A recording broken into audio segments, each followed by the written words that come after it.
Welcome to Om Times TV, a division of Om Times Media and Broadcasting.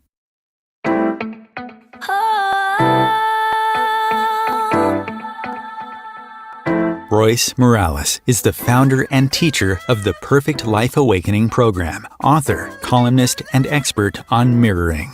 She empowers clients with her profound process that helps neutralize self-sabotage, shift stuck patterns and negative thinking by locating the origins of limiting, subconscious programmed beliefs. Live an authentic existence. Discover your true purpose. Connect with your higher consciousness.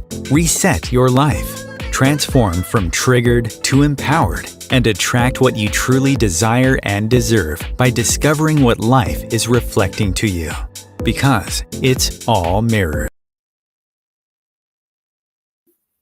Welcome, welcome, welcome, welcome. I'm so excited today because we're going to talk about why life is so heavy. Not only life, but especially trying to be enlightened, trying to be spiritual. It seems to get so heavy. And I'm going to talk about why that is and is it possible to lighten up and how do we do it? And yes, a lot of stuff, a lot of heavy stuff, actually. And before we get into the light stuff, when I invite my co-host on, who calls herself a conscious comedian, and she's so funny and lightened up about everything. So I believe that one of the biggest purposes in life, besides everything else, is to reach a point where you see everything as light and joyous and fun, and that heaviness goes away. But it's really difficult because we're so attached, shall we say, to these physical bodies and trying to get people to love us and approve of us. And we just put so much heaviness on all of that. Not to say that you shouldn't care about your physical body, but it's not who you are. We're here temporarily in this physical existence, but we start really believing that this is who we are, so everything gets so heavy. A lot of it is because we, like I said, just need approval and love and validation, and our purpose is so heavy, and changing the world or whatever it is that causes us to feel that way. And I am going to talk about why we feel that way, why life isn't joyous and why things feel like a duty. And so let's go and talk about that and pull up my slideshow, which will give you a lot of reason for that. And the first slide, which I just love that illustration, is so funny. Many of us are living from a place of duty and suppressed hopelessness as opposed to joy and true power. And let's talk about why on that second slide. And just to give you a warning, it is heavy, the stuff I'm going to say, but it's stuff that I discovered doing my own inner work and working with thousands of people that discovered this as well. So pretend you're a spirit and you are looking around going, I want that particular body with those parents and this geographical location and this particular whatever. So it's not always easy to get that physical body that we're looking for. So maybe we want a particular type of body, or our parents don't want to conceive us, or whatever it is. So it might be a struggle to get this particular incarnation. So let's go to the next slide. And guess what happens? We arrive here with some duality. Part of us wants to be here, part of us doesn't. So on a higher consciousness level, being in a physical incarnation represents that we failed the last time or the last 100 times. Maybe we didn't complete everything we were supposed to complete. Maybe we were supposed to learn certain things and we didn't learn them, etc. So that's one level. On our physical kind of survival-based level, being in a body is like, yay, I succeeded, I got a body. Yet, oh God, now I've got to go through pain and loss and death once again. So there's kind of duality there. So both of those notions trigger tremendous hopelessness. And guess what? We're afraid to allow ourselves to get in touch with that duality because, oh, if I admitted that and felt it, I would die. It's like, oh, I'm gonna kill myself if I really know that about myself. So let's go to the next slide. And at some point, something happens and we question our choice to be here. Maybe we feel some pain or we experience a loss or we felt like, oh, life is too hard. It's hopeless. Or we experience an actual incident of threatened death or even a near-death experience. A lot of this happens during those. Or we awaken to the inevitability of our own death. So moments like those might be acted upon. It's like, life is so hopeless. I don't want to be here. I'm just going to get sick or I'm going to get in an accident or whatever. Even just having that thought about not wanting to be here is a powerful trigger because, after all, it was so difficult. You're questioning it now. That's not okay. So let's go to the next slide. From then on, because that particular incident is judged as threatening our commitment to be here, because it was so hard to get here, we believe we have to cover that up. We have to pretend we never had that thought. So how do we do that? We deny, suppress, ever questioning being here. We do that by creating acts, numbing out, faking it. We obsessively try to prove that we really want to be here. I'm so committed to life. Life is totally fun. Look at me. I'm responsible. We set up a life where we're needed, irreplaceable, tons of responsibilities, have kids, have a job that needs us 24/7, whatever it is, to cover up that thought about, gosh, do I really want to be here? So let's go to the next slide. Is this heavy enough for you yet? And this is the important thing that happens. Because we had that thought, we believe that we need to be punished by life. And what happens then, as I always talk about, life mirrors that belief. So if I believe I need punishment, guess what life does? It says, okay, you don't deserve, you have all kinds of things happen to you that reflect that. And what else happens is life is no longer experienced as a choice, but as a duty. And that's why I call it the duty belief. Part of us believes we must stay, yet equally we believe we don't deserve to be here. We don't deserve to stay. And we live all of that in denial, suppressing that we chose to do any of this and, quote, forgetting that we chose our life in the beginning. We're the ones that chose this. Life becomes joyless. And I have to tell you, everyone has experienced this to some degree. I don't think there's any person on the planet that didn't think, God, this sucks. Maybe we didn't get real into it and think, I don't want to be here, but there's some part of us that believes that having that thought is not okay. All of us. So let's go to the next slide. So if you are noticing right now, as I'm talking, that you're feeling triggered, okay, maybe you are like pissed off or you're going, oh no, that's not right. I didn't do that. You feel skeptical, probably, and I would venture to say undoubtedly there's some truth in it for you. And of course, shameless plug, reach out to me and let's clear it out, because once you get in touch with all that and what you decided about yourself for having those thoughts and believing that life sucked, you can clear that out. I find that even recognizing that particular belief inside of you is empowering, because it's no longer in this little suppressed dark corner of denial. So it's really good that you heard me, and I hope that something gets triggered to want to help wake you up from all that. And my last slide, which I just had to include because it's just so funny, God, and this is a true quote from Voltaire, God is a comedian playing to an audience that's too afraid to laugh. I just love that. And I just had to put that Mona Lisa in there because she's so cute. But, again, because we're so enmeshed in the belief that we are just a physical body, it's hard to get past that. And especially if you're on a spiritual path, you know, there's not that many spiritual types that can just look around and laugh at all of it. One of the greatest ones, I think, is Ram Dass.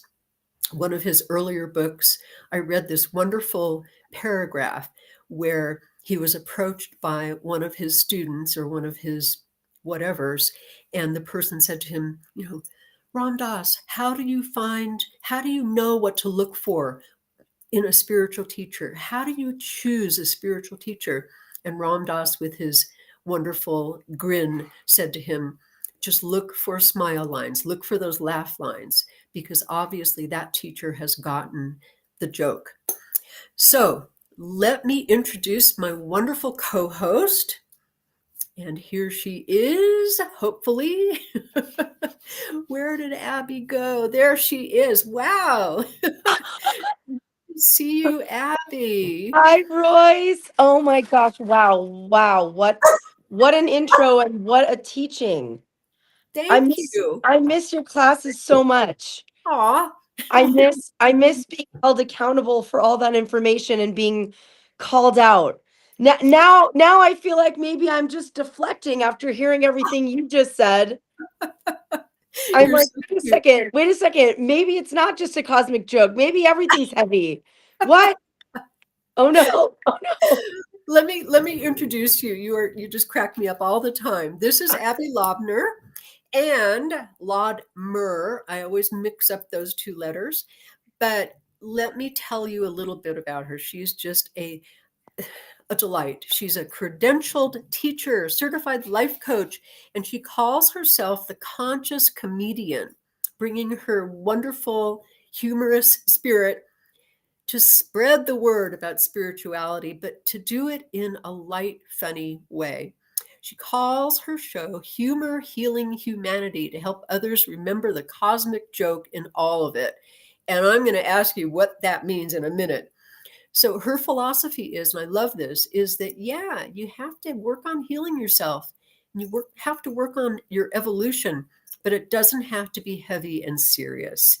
And her motto is enlighten up to find the joy. And Abby found her joy by discovering her true purpose. And she uses humor to coach others, and she's just a delight. So welcome, Abby. Thank you, Royce. What an intro. You're the one who helped me get to where I am. Aw, I wouldn't thanks. be here without you and your coaching and your enlightenment and your teachings of how to lighten up. So Thank thank you. Yes. you. Okay, well, that's good to hear. So, okay, what do you mean by cosmic joke? Tell us what. I'm Yeah, I mean, well, actually, you taught it to me. First of all, I love that your acronym PLA, Perfect Love Awakening, is another way to say play. Yes. And you taught us that very early on. And I didn't get it because I was so enmeshed in my depression and my upset in my life with all triggered instead of calm. So, what I mean by that is sometimes we just have to understand who we are and which soul chose to come into those parental bodies to come out as we are now and just laugh at it. Like, I understand I get triggered by certain things. It's silly, it's ridiculous. Somehow, I don't know if it was age or if it was really truly embodying your teachings or eating healthier or a combination of all of it. But as I grew older, I understood that there just comes a time to admit who we are and laugh about it instead of constantly trying to change it, constantly harping on it, and constantly being upset and beating ourselves up about who we are. So there comes a point where self acceptance allows us to play more and to be more in joy and to be more light. I think I came to a place of self acceptance where I realized that I am harsh. Sometimes I am triggered. Sometimes I see things through my periscope, and Al-Anon also helped me because Al-Anon, the 12 steps, teaches people keep it on your side of the fence and don't take things personally. You taught me that too. It's very a lot of the similar teachings. Like when you're triggered, it's you. It's not everybody out in the world trying to get you. You know, that was like so selfish that I thought that for so much of my life. Like, wow, that person's being that way just to trigger me. It's almost it's so self-centered. It's Yeah. like, no, that person's being that way because they've got their own triggers that they haven't worked through. um it's not about me. Let me just laugh about it and not get triggered. But if I am triggered, I can still sort of laugh it off. Okay, back to the original question. What do I mean by um uh how am I able to just I like forgot the original question already. Be Cosmic more joke. How the would you cosmic define a joke. cosmic Yeah, joke? it's like we're here for such a short time, and we're here to just like give and receive love. And you mentioned Ram Dass. He says we're all here just walking each other home. We're here just playing and experiencing and breathing and getting to experience love and the birds chirping and funny things that happen. Luckily, because I can feel things very deeply. I won't say I'm a heavy person. I'll say I experience life very deeply. And that can also be the pain. So Yeah. sometimes going through life is really painful because I feel the pain of the animals. So I'm vegan. I feel the pain of the earth. So I make choices in my purchases not to buy wastefully. So, I, I walk through life trying not trying not to experience pain, but making choices because I'm so sensitive. So, that being said, we are just here trying to experience joy and love. So, why not just be it's kind of a joke that everything's so heavy and that everyone is out to get me and everyone is triggering. It's like, no, people are characters. It's funny and entertaining. We all have our different personalities. Um, can I share an example? Oh yeah, definitely. Okay. So when I first started taking your classes, I had a friend who was not in your classes, and I was learning about mirrors and triggers. And I was training with this friend to run a full marathon. And someone in our group was apparently really taking a leadership role, and to my friend was really annoying and really over the top bossy, and oh, she thinks she knows what's up. She's got that timer and is acting like she's in charge of our whole group. And I'm like, I am so glad someone else took on that role because I'm exhausted and I just want to follow someone who's running faster than I am so I can just focus and follow. And I'm so glad that that leader took the leadership role. But my friend was so triggered because she is bossy and controlling and demanding leadership and can't stand it when anyone else is in the spotlight and when anyone else is getting the praise for their athleticism when she's not. So I totally saw it right then and there. I was like, oh, that's her trigger. She's getting triggered. I'm not.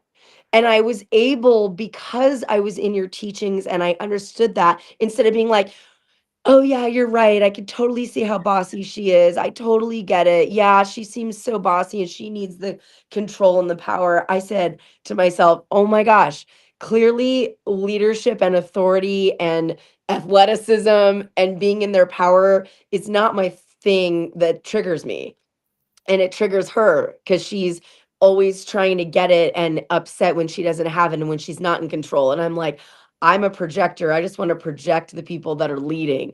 I like seeing people in their power. I love being in my power and want to be in my power more, and I like seeing that. So that, because of your teachings, I was able to see that, and I was like, oh, I don't need to just agree that, like, yeah, she's bossy and power hungry. I was like, wait, I like her persona and I like that I can play this role.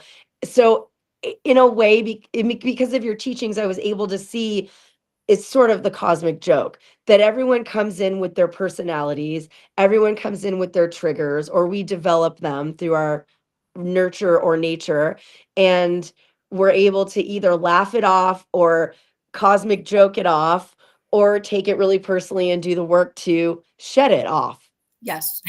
And of course, I recommend number 3. Yes, I do too. And I Yeah, feel like I'm able to see the cosmic joke more in life because of your teachings. good. I'm able to actually be more light about life because of your teachings instead of being like, oh, you're so annoying, Yeah, yeah.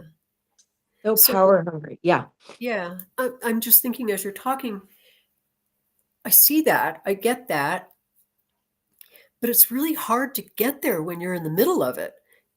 I mean, at least for me, I still need to do the work after all these years. Yes, I still need to do the work because it just gets deeper and deeper and deeper to get to the origins of why am I attracting this person into my life? What is this about for me? Why do I still need to be, shown how undeserving I believe I am? Well, apparently so, because it does go deep. And I can't fake it. I can't, and I don't encourage people to fake it. I think it's great that you can just get to that point so easily. That's awesome. But, eventually, at least in my life, things have gotten, more down to that core. So I've got to take a look at it for me to lighten up. And it happens so fast now too. It's like, okay, yeah, I got it. Okay, fine. And then I'm able to laugh. So Yeah. yeah, Yeah. Well, it's a process. I'm not saying I don't get triggered. I sure do. I sure do. I feel like because of your work, the work I did, I mean, for so many years, I was in your program for so many years. The work I did in Al Anon, the older I get, the more I'm able to just like let it roll off. And then, of course, if it's a pattern, oh, wait, am I letting it roll off? Am I? Am I? Okay. yeah, Why yeah, does this come up? Why? But I mean, just being able to see the mirror for me, the point of acceptance and where it doesn't hit me so deeply and where even if it's a pattern, I can work on it in a lighthearted way is that when it comes, it doesn't debilitate me anymore. yeah, I'm actually just like, that's interesting. Oh, okay.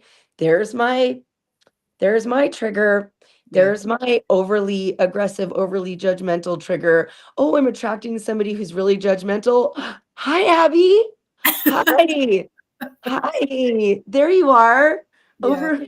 Don't mind my leggings. It's okay. Yeah.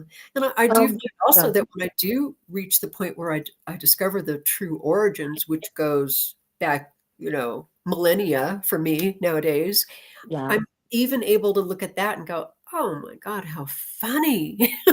How yeah, for the last 10,000 years, I've been living from that trigger, and that becomes kind of part of the cosmic joke as well. yeah. Yeah. I love that. It's like, whoa, look at me in Ireland trying to catch a potato when I was starving and feed it to my children. Saw that vision in one of my guided regressions back with you. Yeah, it's like I was obsessed with food in this life. I had to go to a 12-step program to help me through my food addiction. And I meditated on that specifically to try to get to that trigger of like, why do I need all this food? Why do I have to shove down my emotions with food? Why am I such a food addict? And I saw that life where I was a mother with two sons and they were playing catch with a potato when it was during the famine. And it was like, oh, I'm obsessed with food because I had none.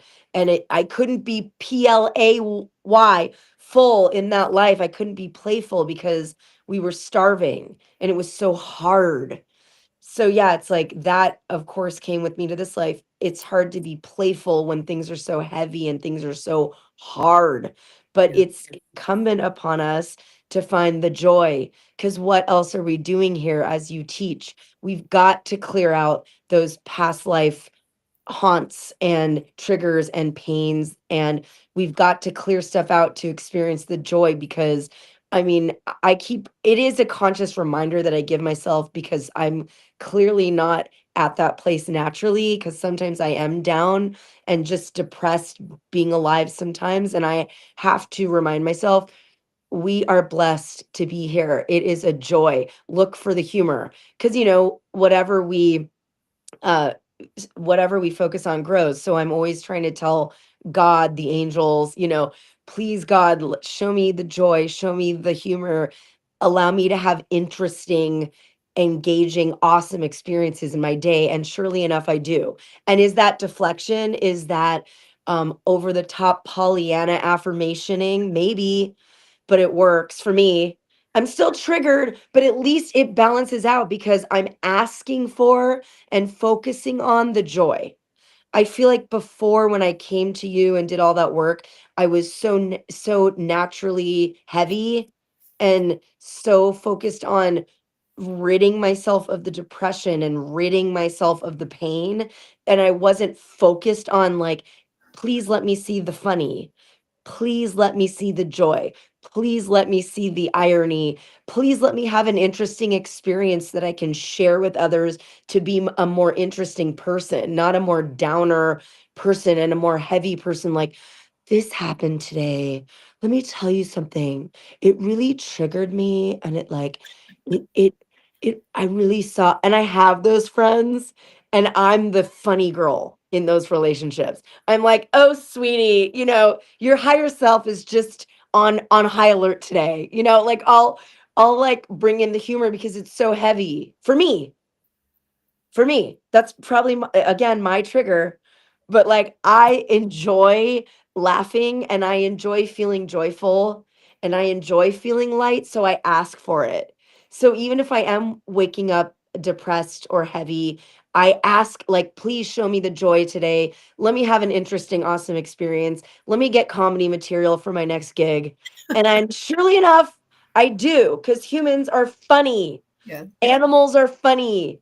Experiences with shopkeepers are funny, especially in my small town. So it's like, I ask and I receive. And before I wasn't asking for that. So Yeah. that's one way that I've been able to see the cosmic joke.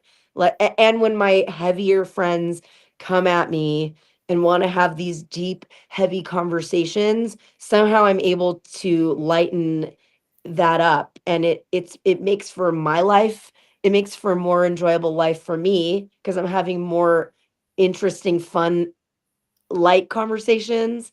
And I think it makes their heavy day more light too, because Yeah. we can just all lighten up. So, question, Yeah. when you do say that to somebody, if they're going through something heavy and you say whatever it is you say, how does that work? How do they, Well, what happens from that? Well, some people once in a while will tell me in their empowered state, like, well, I really need to get through this. I'm really feeling this deeply, but they'll okay, they'll fight for their depression or they'll fight for their deep, heavy feelings. And I'll just step back and allow it to happen. It happened to me this week. I was facilitating a week-long healing retreat because really a big hat that I wear in this life is I'm a health professional and I facilitate healing and cleansing retreats. So a lot of people were going through detox from coffee and sugar and wheat and meat and dairy and eggs, and they were feeling really, really sick, and a lot of big emotions were coming up with their headaches. There were emotions and suppressed stuff with their coffee withdrawal headaches. So it came up this week. But most of the people on that retreat really appreciated my focusing on the lightheartedly saying, "Oh, sweetie, this too shall pass. Feel the pain." I mean, I would make little jokes and I'd be like, "Oh, you have a throbbing headache? Great. My presentation is might make it throb a little more, but it'll be like a drum beat. It's gonna be fun." Or like, "Oh, don't worry. Just sit at the presentation with a throbbing headache. Feel the headache and do it anyway." Like, I mean, I would just lightly say, "You know what? We all have headaches. You're in good company. You're going through detox? Join the club. Come on over. Let's all talk about it." And then of course my presentation would be fun and funny. And even if they couldn't laugh, they would be laughing inside, I could tell. yeah, like one woman even had to say to me, but I'm really, feeling this and I'm really upset and I'm really feeling like I might have to call 911.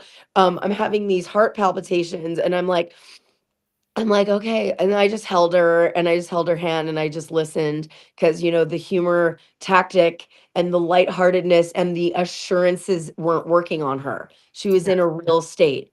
So, yeah, I mean, it's just a one-on-one, case-by-case individual basis. When someone is open to the lighter side of life, they're really appreciative that I've brought that. And when someone really wants to stay in their muck, they are appreciative that I'm allowing them that space. And Yeah. I've learned so in that way, I've learned not to discount people when they really feel like they're going through something that's not passing. I'm like, okay, they really believe that this is real and they're feeling the physical pain in their body, even though, as you teach and as we know, we are just souls having a human experience. Sometimes people really are connected to that human experience and they can't see the lighter, which is the soul that wants to play and wants to experience and wants to just live an interesting, awesome life. So Yeah. they're like really stuck in the physical humanness of it. And I just hold space for them. And then when they're able to pass that, then we laugh. Yeah. I'll make them laugh. Yeah. Um, That's important. Yeah. it Because otherwise is. it can get kind of suppressive. And, I find that when I work with somebody, I just let them feel all the way through and I can just see when they're done feeling. And then it's like, oh, okay. And then they're able to see the lightness of it or the joy or the ridiculousness of it. Right. So, You're yeah. really good at that. You hold very sacred space for us. You're a master. I don't think I've become the master quite yet, but I'm working on it. I need to process my stuff a lot more to get to the Royce level of life, but I have that intention. Just the mere intention is helping me on the fly with Good, my clients. good. Awesome. Yeah, So yeah. we need to take a little bit of a break, but when we come back, I want you to talk about how you discovered your humor, how you kind of allowed it to become your purpose in life. So we'll be right back. I'm talking to Abby Lodmer. Here we will talk about more. Om Times TV.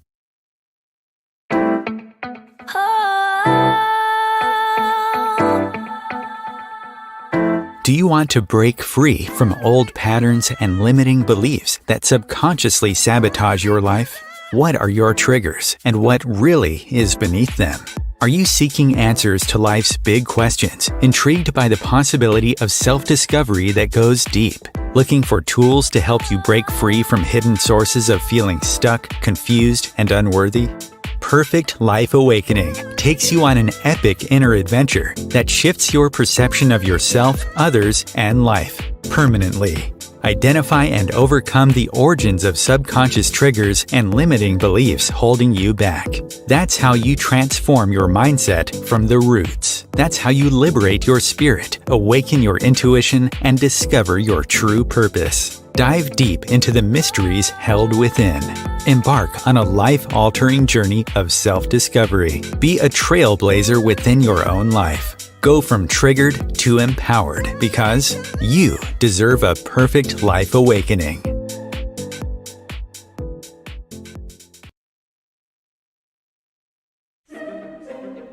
Imagine becoming a super influencer. Reinvent yourself, invest in your brand, and then manifest your success with a robust spheric approach. Om Times Media and Broadcasting offers a unique and multifaceted way to become the spiritual and conscious influencer you deserve to be by putting your message across our powerful platform with its proven record of integrity and excellence. Through our produced shows, Om Times offers the opportunity to become a social media TV personality, a radio show host, an Om Times magazine columnist, and a syndicated podcaster, all in one shot. By live streaming your show on Om Times TV and broadcasting it across the extensive Om Times radio and TV networks, you become more than a host. You become an ambassador and a force for positive change. Om Times. Open yourself to the possibilities. If I could be you, and you could be me for just 1 hour. If we could find a way to get inside each other's minds. Walk a mile in my shoes. Walk a mile in my shoes. Well, before you abuse, criticize, and accuse. Walk a mile in my shoes. Welcome back. I'm talking with Abby Lodmer, and we are talking about enlightening up. And yeah, what a fascinating conversation. Thank you, Abby. I was thinking during the break that I went to school with somebody who was like the class clown. I'm sure everybody had one of those. But I would look at him and I think that guy is so sad. He's miserable. He's depressed and he's lonely and he's, just one of these really, his whole face would show it. And yet he would be cracking jokes and doing tricks on people and doing all of that. And it really taught me a lot because, think about Robin Williams or so many famous comedians that, are dying inside. So I just think that there's so much to that. I think, the part of us that doesn't want to deal with that just covers it over and is funny. And you actually even mentioned that about yourself. So, but my question is, how did you realize that you were naturally funny, or how did that manifest into your purpose in life to bring humor and consciousness to the world? How did that show up? Well, that used to be me. I was that wind-up monkey game show host, class clown, Chris Farley, Robin Williams, totally depressed, totally insecure, totally miserable, trying to be funny so people would accept me because I felt so unworthy just being alive, just being me, that I felt like if I'm not funny, no one's gonna want to be with me. No one will accept me. However, because that was my consciousness after I worked with you and got therapy to realize. But before that, even my parents will tell me when I was a little baby, I was always funny. Like I was always acting out and doing performances and being funny. Like I just was born funny. That's what they tell me. So they say. It's a taste. It's a very for every there's an audience for everyone. Thank God, or I'd have no audience.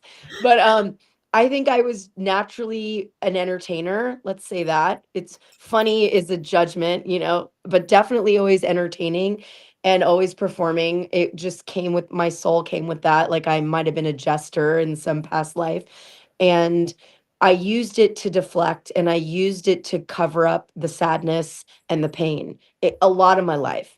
But then because it was innate within my soul, I grew through the work, through clearing out the triggers, the pain, coming to just accept the pain too. Like, you know what? I was born a more sensitive person. I feel the pain of animals in the earth. I feel the pain of other humans. I am naturally empathetic. I'm an HSP. I'm a highly sensitive person, whatever label you want to give it. I have always been that highly sensitive person. And I came to a place where instead of fighting it and like trying to be the game show host to cover it up, or trying so hard to like be so deep and serious so that maybe I could just be spiritual instead of pained. And maybe I could just be a shaman instead of pained. Or eventually through my work, I came to just accept I'm a more sensitive person. Sometimes things are going to hit me deeper than they hit others, which is why I'm an activist and why I get laws changed and why I save animals locally and internationally and why I'm able to help people heal from their catastrophic and chronic illness. It's that deep sensitivity that causes depression, pain, upset, triggers that also serves me because I'm able to help and I'm able to be God's hands here with that. It's a curse, but it's a gift. So that's that's what happened is I somehow came to a place where I realized my sensitivity is a gift and I focus on it as a gift because it enables me to help more people.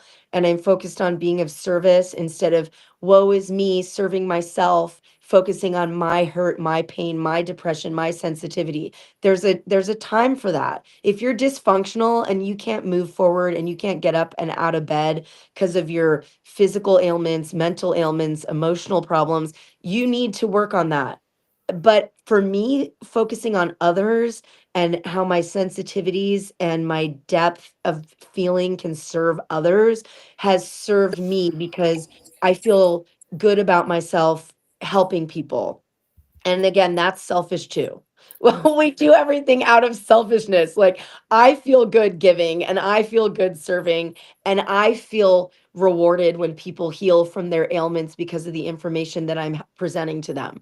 You know, it's like this retreat that I just led this week was so challenging for me as the facilitator, up all night with people with symptoms, getting barely any sleep, helping the kitchen staff with special needs dishes. They were overwhelmed and I was so drained. I mean, that's why I could barely function this morning. I'm probably rambling right now. I just got home after midnight last night, but I was so um drained and but the silver lining was that people were getting better and it made me feel good about myself and the work I was doing. So it made me able to go on instead. So I know there's still work to be done because it's almost like I still innately don't feel like worthy just being alive. I have to like see outside myself that others are getting healthy or laughing because my presence is there and my presence is bringing people to smile instead of cry and be depressed.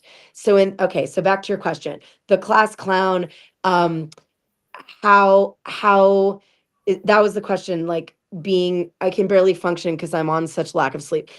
Being the class clown and like how it serves others instead of as a cover up, sort of not really the question. Yeah, I think I was asking, how did it kind of emerge for you that you Oh, realized well, that this? was it. I was just born, my soul was born funny and playful and deep and sad and deep feeling, but also funny, thank God. Because I can't imagine going through this hard, challenging human existence, this painful, devastating human existence with so much pain and trauma and not having that light other part, which is the light Yeah, and the gift of humor and the gift of wait a second, let's see the cosmic joke in this. Let's laugh about this. yeah, Wait, when we die in our next life, maybe we can be more joyful. Like, let's just get through this, you yeah, know? yeah, Yeah, I think I was born funny, thank God. And I was born with the gift to like laugh things off instead of take it way too heavy. Even though I do take things way too heavy, which is why I'm glad that I can also laugh. But yeah, yeah, I was just born that way. yeah. For real, for You know, real. as you're talking, I'm remembering one of my students years ago who would come to class and she would share about, she would go to dinner with her friends. She had like 10 friends that every month they would go to dinner. And she felt absolutely she absolutely believed that she needed to lighten things up for everyone. So people would share something and she'd make it into a joke and she would do all of this and she'd come home and she'd be like a mess. And so she did some inner work about that. Excuse me. And she realized, where it was coming from, needing approval or whatever it was that was triggering her. And she went to one of these dinners again with her 10 friends and she just allowed them to be who they are. And she didn't have to jump in and rescue and make it funny. And she said it was so different from her because now she could choose to be funny. She didn't have to be funny. So I think that's really important. I think all of us, to some degree, if we feel that, I've got to make things okay for everybody, it's coming from something being mirrored that, we don't want to look at about ourselves. But when it comes from choice, like it sounds with you, that you're choosing to be funny when it's appropriate, I think that's a big difference. Absolutely. That's how I am now. I used to be that girl. I think that was me that told you that. No, a different one. Waiting for you to tell it. Kidding. It could have been me. I used to be that girl. I was the game show host. I was that.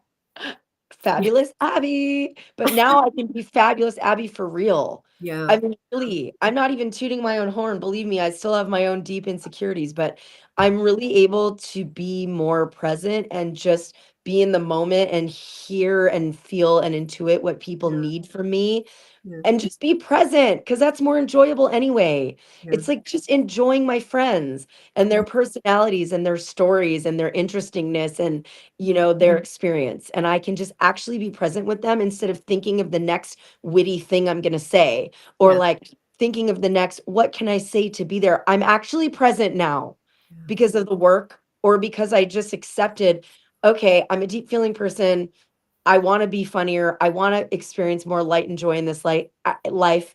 I ask for it on the daily. Like, God, help me see the humor. Help me see the joy. Help me see the light. Help me be your hands wherever they're needed. And therefore, that's what I experience because that's what I ask for. And of course, there are hard times. And of course, there are challenging times. And of course, there are times where I want to punch someone in the face. And I can't just like accept that that's where they are and I'm annoyed and triggered, then I look at my trigger and work through it. Look at But that mirror. no, yeah, that was me. And but now I really am able to just be present and as my husband says, because we've been together for 13 years and I did all that work with you before I met him, or I never would have attracted him. Let's just be real.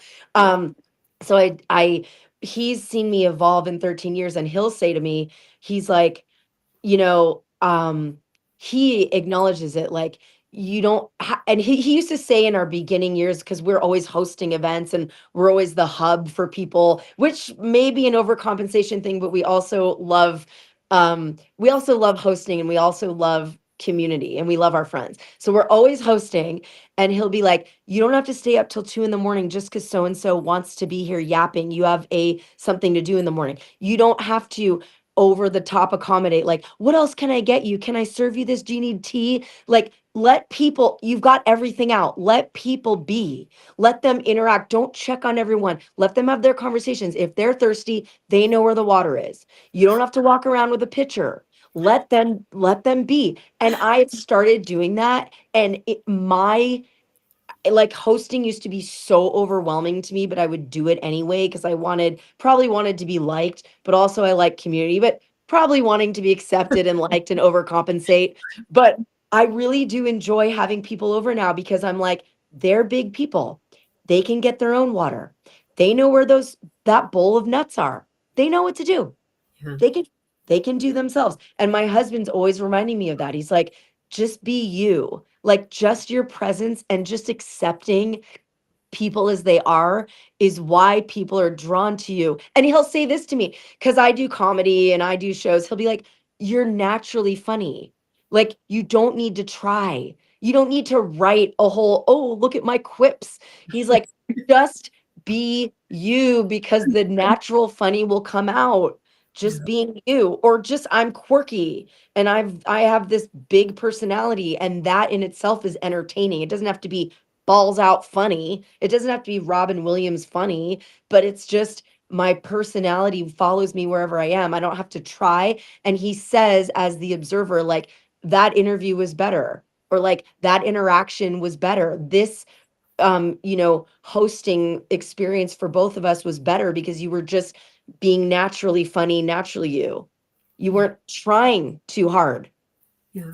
So we're kind of reaching the point where we have to kind of wrap things up. Not quite yet. We've got about 9 minutes. But how did you become as committed as you are to nutritional and veganism and all of that stuff that you do on that other side of you? How did that happen? Well, it happened, Royce, because I was a freaking mess. Depressive, sick, acne from head to toe, mess my whole life. Um, I again, I was born as this highly sensitive soul. I used food as my drug to shove down my emotions. By the age of 19, I was bulimic and, clogging up all the toilets in my sorority, stuff like good times. College was so fun, so fun. Most people were binge drinking. I was binge eating.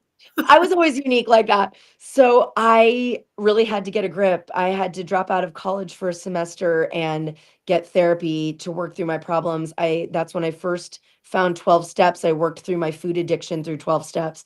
And I cut out the whites, the white flour, white sugar, white dairy, and it literally transformed my mind and my body. And I was thinking clearer. I no longer had ADHD, depression. My acne went away. Just cutting out these toxic foods changed my chemistry, my biochemistry, my mood, everything. That was when I was 20. So I was like, okay, I have to show people and help people do this. And as I've learned about more and more effective healing techniques and diets, I've healed myself even more. I've been truly able to be joyful even more because my body is not feeling inflamed and pained and clogged. And then now I follow the medical medium. I've been following his protocols to help my clients transform and heal their chronic and catastrophic illnesses for 10 years. And that's the retreat I led. It was medical medium based. And that's who I follow. My health skyrocketed to the next level. So I keep tweaking my diet in addition to the meditations and the processing and the spiritual work and the joy that I'm asking to experience in my daily life from God, from spirit. So the diet really, really, really affected me on this physical plane. It was more than the meditation, more than anything, because I was so clogged and inflamed from eating these toxic foods that are non-foods that I couldn't think straight. I was depressed. I was in the muck. And and then the shift that happened from cutting those foods out was so life transforming that I just felt like I have to help others. That was my journey. Wow. Yeah. Yay. Hey, Awesome. keep tweaking. Keep tweaking. We have about 5 minutes, and I'm going to put you on the spot, girl. Okay. I want you to give us a 3-minute sample of one of your conscious humor gigs. Wait, wasn't it? Was this hour not? Was this not? Wait, didn't So imagine that you're on a stage and everybody's waiting with bated breath to hear your conscious comedy. Give us one bit. Well, I'll say I just did a routine recently for one of my friends' events to open for her musical performance. And oh my gosh, I wish I had this next to me. I had a bag of tricks like the conscious Mary Poppins. And this is true. I get purse shamed. This is not just a get. This is not my bit. I get purse shamed because my friends are so into their little trendy Chanel bags and their like fanny packs and their little satchels and their clutches. The clutch is so all the rage now with the chain, and they've got their clutches. And I have this freaking soccer mom purse. I never was even a mom. I have my dog backpack, but I'm not going to wear that out to the club or the bar or the restaurant. So, I still have my mom purse, and they're always purse shaming me. And they're like, why can't you just have a little clutch? It would go so much better with your outfit. You're hurting your shoulders. I'm like, oh, but can your clutch fit this crystal that you might need when your chakras are out of alignment? And can your clutch fit this rose water? Can your clutch fit this bottle of rose water when you need to just be spritzed? No. Does your clutch have arnica for when you bash your knee into that chair under the table like you just did? No, but I do. But I do. Does your clutch have a full blown first aid kit? No, I do. Oh, does your clutch have ionic silver for when we're in this germy environment and need to just spray our OCD down? No, no. That's So, you know what? Next time you purse shame me, you need to just purse celebrate me because I'm not carrying around that clutch. What if someone needs something? What if someone breaks a nail? I have a nail clipper. What if someone needs to cut their eyebrows because there's a stray? I've got a little nail scissor for eyebrow trimming. What if someone needs a barrette or a scrunchie? What if somebody forgot their accessories and needs an extra pair of earrings? I've got them. that You know is what? So it's true.